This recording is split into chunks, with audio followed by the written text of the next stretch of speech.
ఎవరెవరు ఏ ఏ భక్తికి ప్రతీకయ్యా అన్నాడు. అంటే మొట్టమొదటి ఎవరిని తీసుకుంటే మంచిది అన్నాడు. అంటే మనకు శ్రవణ భక్తి ఇవన్నీ ఉన్నవిగా. ఆ శ్రవణ భక్తి శ్రీ విష్ణు స్మరణే పరీక్షద భవతు, శ్రవణే పరీక్షద భవతు, వైయాసకి కీర్తనే అని. అలాగే ఒక్కొక్క నవవిధ భక్తులు ఒక్కొక్కరికి ఒక్కొక్క దానికి ప్రాధాన్యం ఇచ్చి ఉన్నారన్నమాట. అలా ప్రహ్లాదునికి ఉన్నటువంటి భక్తి ఏమిటి అని స్మరణ భక్తి అని చెప్తారు. భాగవత భక్తులలో ఎవరయ్యా ప్రధానమైనటువంటి వ్యక్తి అంటే ప్రహ్లాదుడు అని. గురువుని మించాడు. ఎందుకంటే ప్రహ్లాద నారద పరాశర పుండరీక అన్నప్పుడు ప్రహ్లాదుడు నారద మహర్షి వల్ల గర్భంలో ఉండంగానే ఉపదేశం పొందాడు. అలాంటి గురువు గారిని ముందు చెప్పకుండా ప్రహ్లాదుని ఎందుకు ముందు చెప్పారు అని ప్రశ్న వేశారు. ఎందుకంటే ప్రహ్లాద నారద పరాశర పుండరీక అన్నప్పుడు గురు శిష్యుని చెప్పేటప్పుడు గురువు యొక్క పేరు ముందుండాలి, తర్వాత శిష్యుడి పేరు ఉండాలి, కానీ ఆయన పేరు ముందెందుకున్నది అని అన్నారు. అంటే సాక్షాత్తు శ్రీ మహావిష్ణువు యొక్క కృపచేత మోక్ష జ్ఞానాన్ని దత్తాత్రేయుల వారి రూపంగా కూడా ఉపదేశం పొందినటువంటి మహనీయుడైనటువంటి వ్యక్తి ప్రహ్లాదుడు.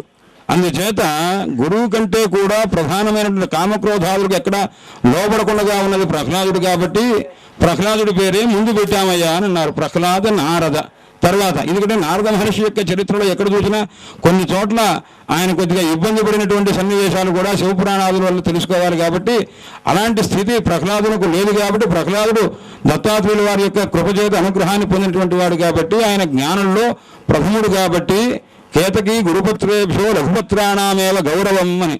మొగలిపు పెద్దాకులు గొప్పగా, లేదా చిన్నాకులు గొప్పగా అంటే చిన్నాకులే సుగంధ పరిమళంగా ఉన్నాయి కాబట్టి అవే గొప్ప. కాబట్టి గురువుని మించి శిష్యుడున్నాడు అని చెప్పి అంటారన్నమాట. అలాంటి దివ్యమైనటువంటి ఆ ప్రహ్లాద చరిత్రకి అధిష్టాతుడు దేవత ఎవరయ్యా నృసింహస్వామి. ఆ నృసింహస్వామి యొక్క దివ్యమైనటువంటి సన్నిధానంలో ఇంతకీ ఆ స్తంభాన్ని కొట్టినప్పుడు గురు గురు గురు అని శబ్దం వచ్చింది కదా. ఈ గురు శబ్దం ఎందుకయ్యా అని అన్నారు. అంటే ప్రపంచంలో ఏదైనా సరే ఉండవచ్చు, కానీ గురువు యొక్క అనుగ్రహం లేకపోతే ఏదీ సిద్ధించదు. అందుచేత మన ఈ వేదంలో కూడా చూడండి, శాస్త్రంలో కానీ వేదంలో కానీ ఎక్కడైనా కానీ గురు శిష్య సంప్రదాయం అనేది ప్రధానం. గురు శిష్య సంప్రదాయం లేకుండా ఏ శాస్త్ర విద్యతాలకు సంప్రదాయం కూడా స్థిరమై ఉండదు. అందుచేత అలాంటి గురుతత్వాన్ని చెప్పినటువంటిది స్తంభంలో వచ్చినటువంటి ధ్వని రూపంగా చెప్పినటువంటిది. కాబట్టి ఈ వేదశాస్త్రముల యొక్క పరిరక్షణ చేసేటప్పుడు మొట్టమొదట గురుతత్వమే ప్రధానంగా ఉంటుంది అని. అందుకోసమే శంకర భగవత్పాదుల వారు చెప్పారు, నాయన దృష్టాంతో నైవ దృష్ట త్రిభువన జఠరే సద్గురోర్ జ్ఞానదాతు అని. వేదాన్ని ఉపదేశం చేయడం కానీ శాస్త్రాన్ని ఉపదేశం చేయడం అంటే సామాన్యమైన విషయం కాదు. మళ్ళా తనంతటి వ్యక్తిని ఇంకొక వ్యక్తిని తయారు చేసి ఆ వ్యక్తి ద్వారా మరొక వ్యక్తి రకంగా సమస్తమైనటువంటి ఆ దివ్యమైనటువంటి విద్యను చెప్పేటటువంటి సంప్రదాయం గురు శిష్య సంప్రదాయంలో మాత్రమే ఉంది, ఇంకా ఎవ్వరికీ లేదు అని. శ్రీమద్భాగవతం మొత్తం చూడండి, ఎక్కడైనా సరే గురు శిష్య సంప్రదాయమే మొత్తం అన్ని స్కంధాల్లో కూడా ఉంటుంది. ఎందుకంటే పరీక్షన్ మహారాజు శిష్యుడైనప్పుడు సుఖయోగింద్రుల వారు గురువు అయ్యారు. అలాగే సూతుల వారు గురువుగా ఉన్నప్పుడు సౌనకాది మహర్షులంతా శిష్యులయ్యారు. ఈ రకంగా నారద మహర్షి గురువుగా ఉన్నప్పుడు వేదవ్యాసుల వారు శిష్యులయ్యారు. ప్రతి చోట ఒక్కొక్క చోట ఒక గురువు ఒక శిష్యుడు అనేటటువంటి ఒక సంప్రదాయం శ్రీమద్భాగవతంలో ఎక్కడా ఉన్నది, అంతటా అన్ని చోట్ల ఉన్నదనమాట. అందుచేతనే ఒక చోట తల్లి గురువుగా ఉంటుంది, ఒక చోట తల్లి శిష్యురాలుగా ఉంది. భాగవతంలో తృతీయ స్కంధంలో కపిల దేవహూతి సంవాదం అని ఒక సంవాదం ఉంది. ఆ సంవాదంలో దేవహూతి తల్లి కపిలుడు కుమారుడు సాక్షాత్తు విష్ణుమూర్తి యొక్క అవతారం ఆయన తల్లికి ఉపదేశం చేస్తారు. ఉపదేశం చేస్తే ఆ తల్లి జ్ఞానాన్ని పొంది కృతార్థురాలైంది. కానీ అదే చతుర్థ స్కంధంలో చూడండి, ధ్రువకుమారుడికి ఆయన తల్లి సునీతి అనేటువంటి ఆమె ఉపదేశం చేస్తుంది. అంటే ఇంతకు ముందు కుమారుడు తల్లికి ఉపదేశం చేశాడు, ఇప్పుడు తల్లి కుమారుడికి ఉపదేశం చేస్తున్నది అన్నారు.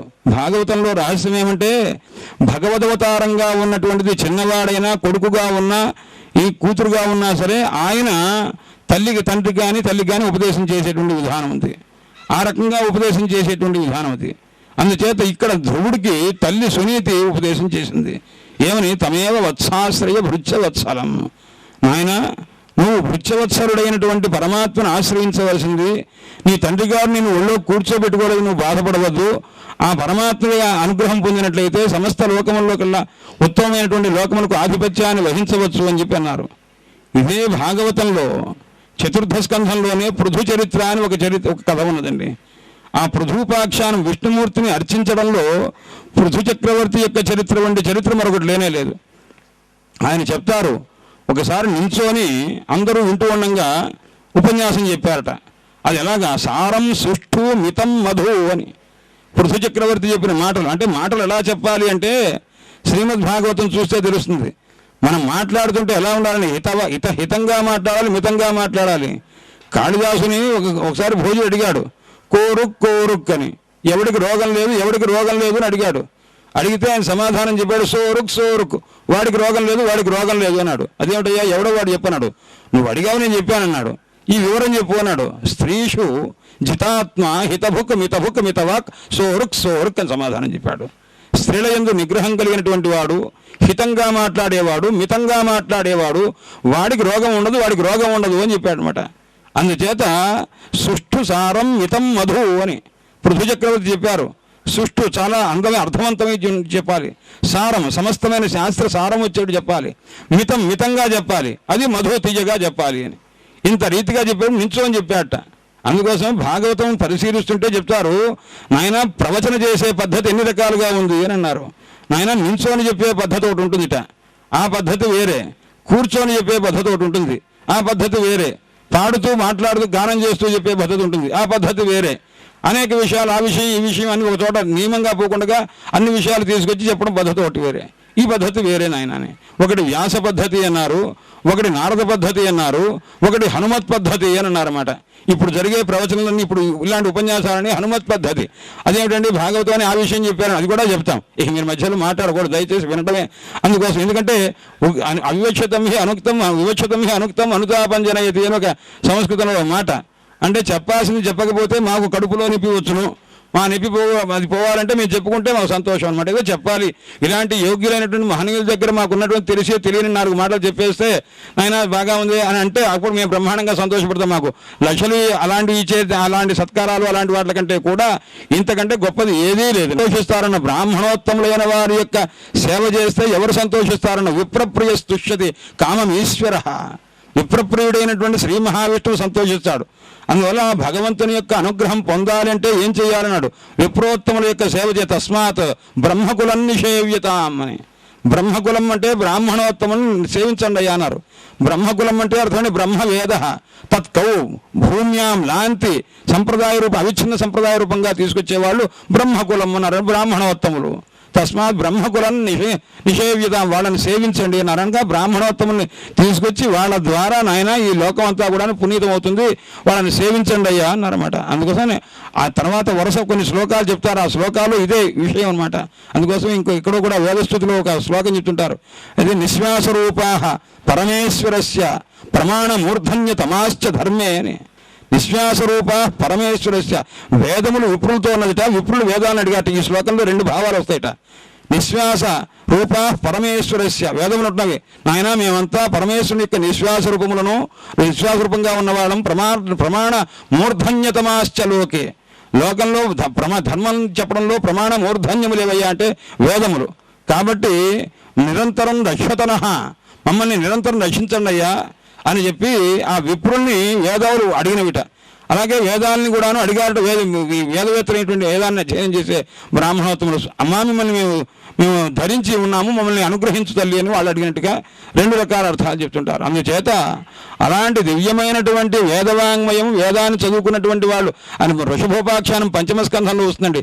ఈ 4వ స్కంధంలో ఈ పృథు చరిత్ర 5వ స్కంధంలో వస్తుంది. 5వ స్కంధం తాలూకు కథ ఇంత దాని తాలూకు గొప్పదని చెప్పలేము. ఈ 4వ స్కంధంలో ఇంతకుముందు నేను ఒక మాట అన్నాను, సునీతి అనేటువంటి ఒక తల్లి ధ్రువుడు అనే కుమారుడికి జ్ఞానాన్ని ఉపదేశం చేసింది. 5వ స్కంధంలోకి వచ్చేసరికి వృషభదేవుడు అనేటువంటి విష్ణుమూర్తి యొక్క అవతారం అండి. ఆయన 100 మంది కుమారుడికి జ్ఞానోపదేశం చేశారు.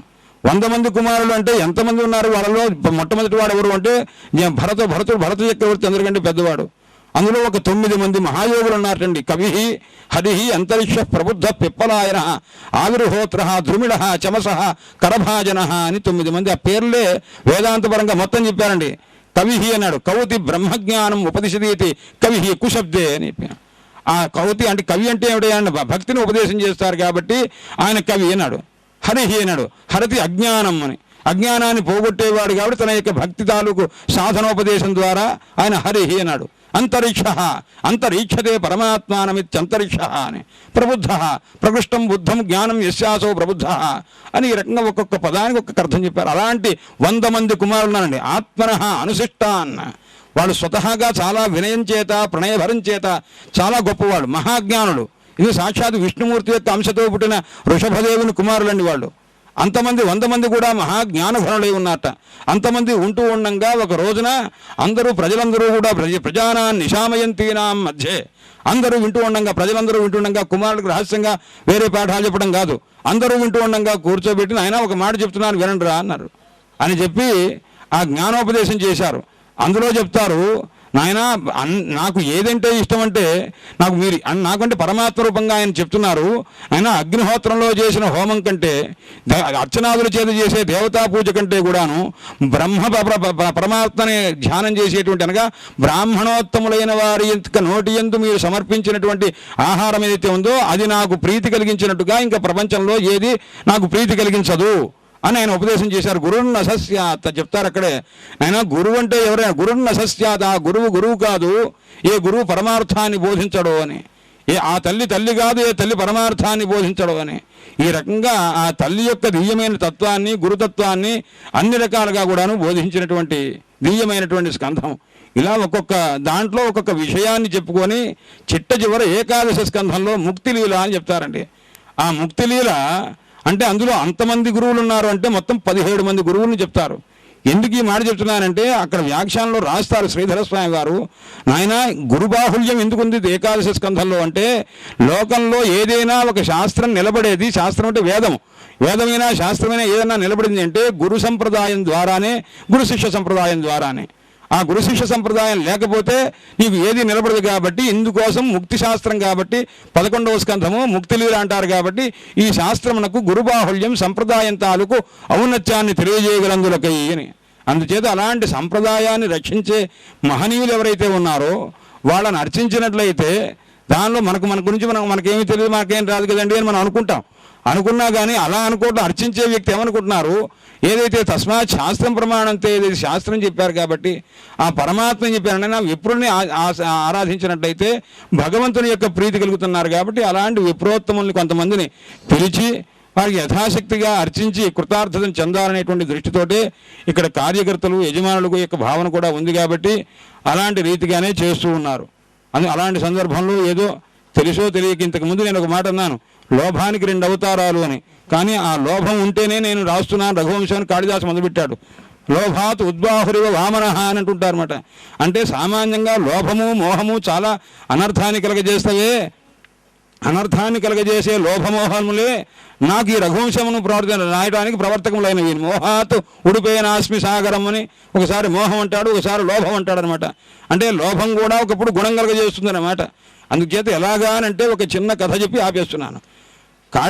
తులసీదాసు దగ్గరికి ఒక ముసలామె వచ్చింది, ఒక లోభిని, అత్యంత లోభం కలిగినటువంటి స్త్రీ వచ్చి రోజు ఆయన చెప్పినటువంటి మాటలు అన్నీ వింటూ ఉండేది. ఆయన ప్రవచనలు ఏమైనా వింటూ ఉంటే ఒక రోజున ఆయన దగ్గరకు వచ్చి, స్వామి నాకు భగవంతుడు ప్రత్యక్షమయ్యేటి ఏదైనా మంత్రాన్ని ఉపదేశం చేయండి అన్నారు.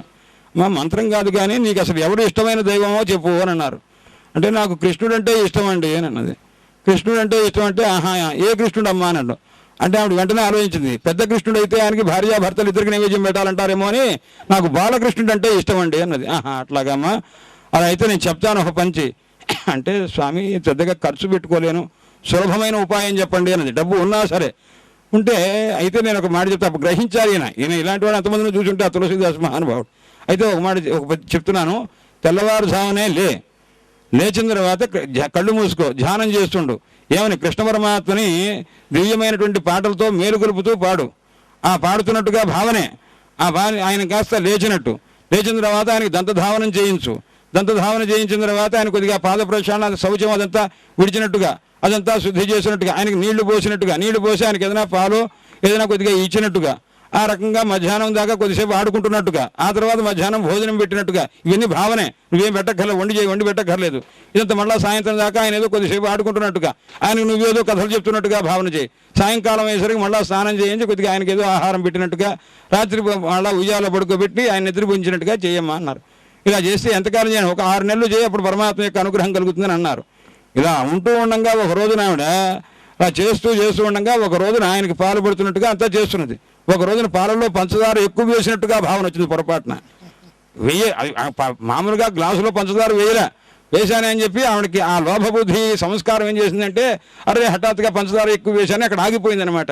అంటే ముందుకు వెళ్ళి ఇప్పుడు ఆ పంచదార ఎలాగైనా తీసేయాలని వస్తే చూశారు పరమాత్మ. ఒక్కసారి హఠాత్తుగా కృష్ణ పరమాత్మ ప్రత్యక్షమై, ఓసి ముసల్దానా, నువ్వు పాల కలపలేదు, పంచదార వెయ్యలేదు, వెయ్యని పంచదారలో లేని పాలల్లో తీపి ఎక్కువ పడిందని నీకెందుకే బాధ అని అన్నారట.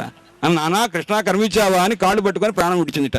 అప్పుడు అంటే లోభంతుంటే కూడా మోక్షాన్ని ఇస్తుంది అని చెప్తారంటే భక్తి ప్రధానమైన లోభం మోక్షానికి కారణమవుతుంది అని. అందుకోసం ఆ పరమాత్మ యందు అచంచలమైన భక్తి కలిగి ఉండటమే లోభము. అది పొందాలి, పరమాత్మ అనుగ్రహం పొందాలనేటువంటి ఒక లోభం చేత. అందుచేత నాకు కూడా ఒక లోభం ఏంటంటే పెద్దల దగ్గర 4 మాటలు చెప్పి వాళ్ళ ఆశీస్సును పొందొచ్చు అనే ఉద్దేశంతో మా అన్నగారి యొక్క ఆదేశాన్ని అనుసరించి 4 మాటలు చెప్పగలిగాను. హరయే నమః. స్వస్తి.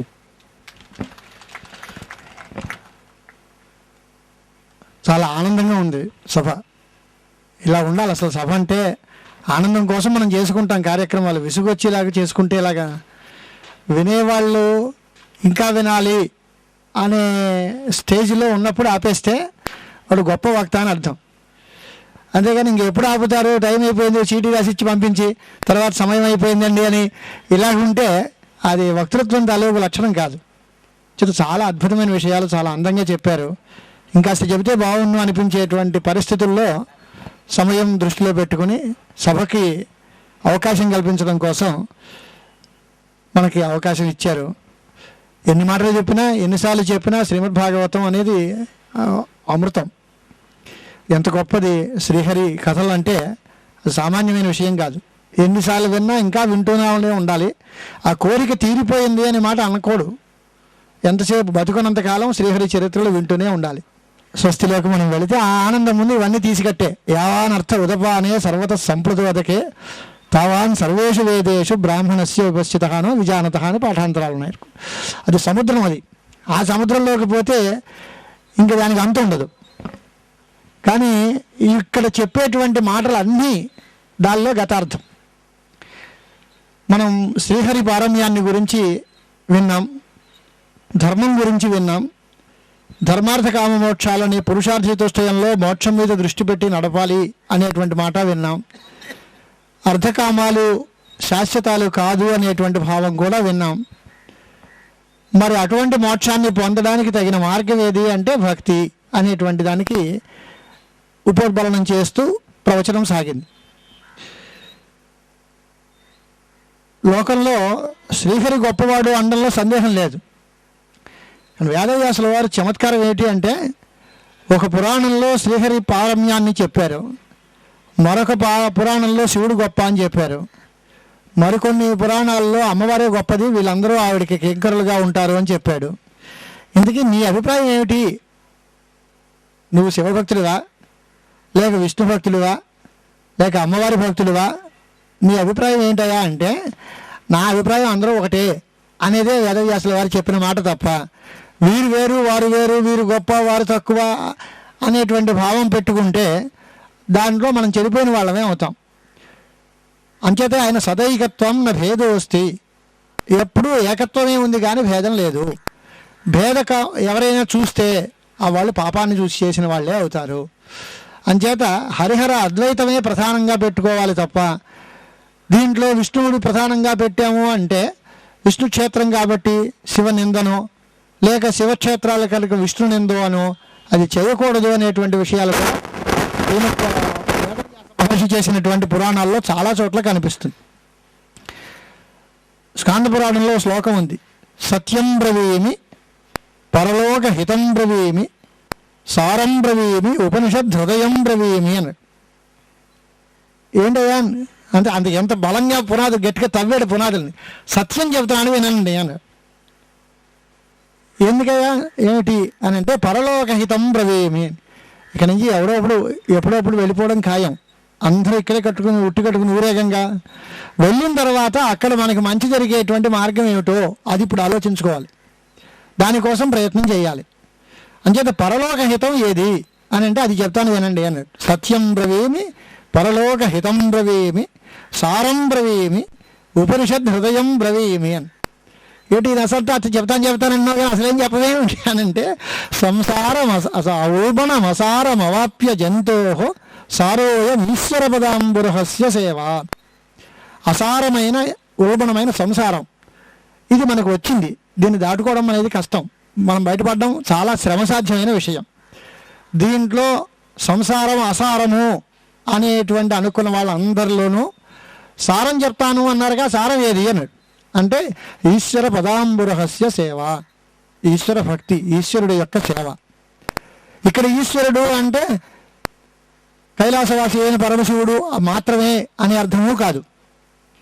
ఇందాక శ్రీ విష్ణు పారమ్యము అంటే విష్ణువు అంటే శంఖచక్ర గదా పద్మ వనమాల విభూషితైన శ్రీహరి మాత్రమే కాదు. ఆ విష్ణు శబ్దము సర్వవ్యాపకమైన చైతన్యాన్నే బోధిస్తుంది. ఇక్కడ ఈశ్వర శబ్దం కూడా అన్నిటినీ తన వశంలో అట్టే పెట్టుకున్నటువంటి జగత్ సృష్టి స్థితి లయకారకమైన పరమాత్మ తత్వానికే ప్రతీక.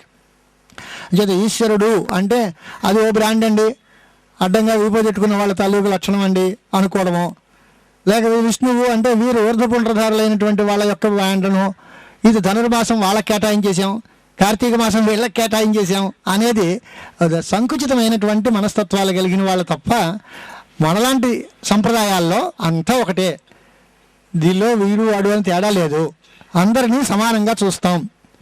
ఇదిగో అలాంటి అద్వైత భావన ఈ సభలో చాలా స్పష్టంగా కనిపిస్తుంది. ఒక పక్కన ఊర్ధ్వపుండ్రధారులైన స్వాములు కనిపిస్తున్నారు, ఇంకో పక్కన విభూతి ధారణం చేసినటువంటి స్మార్త పండితులు కనిపిస్తున్నారు. అందరికీ సమానంగా ఆంజనేయ స్వామి గారు లాగా కూర్చున్నాడు ఆంజనేయ శర్మ గారు. ఆంజనేయుడు రుద్రావతారం, భక్తి చేసింది ఎవరిని అంటే రామచంద్రమూర్తిని. ఒకసారి ఎక్కడికో వెళ్ళారట ఓ ఊళ్ళోకి, వెళ్ళిన తర్వాత మీ పేరేంటి అన్నారు. ఆ ఊళ్ళో ఓ పక్కనంతా వైష్ణవ అగ్రహారం, ఇంకో పక్కనంతా సేవులు ఉన్నారు. మీ పక్కన ఏంటి అంటే భద్రయ్య అన్నాడు. ఏం భద్రయ్య అంటే వైష్ణవుల ఇంటికి వెళ్ళి రామభద్రుడు అండి మా ఇల్లు అన్నాడు. మా వాడే మా దేవుడి పేరు పెట్టుకున్నావు, చాలా సంతోషం అని వాళ్ళందరూ ఆదరించారు. ఈ పక్కన వెళితే వీరభద్రుడు అండి, పరమాత్మ యొక్క ప్రధాన కింకరుడు వీరభద్రస్వామి అండి అన్నట్టు వీళ్ళు సంతోషించారు.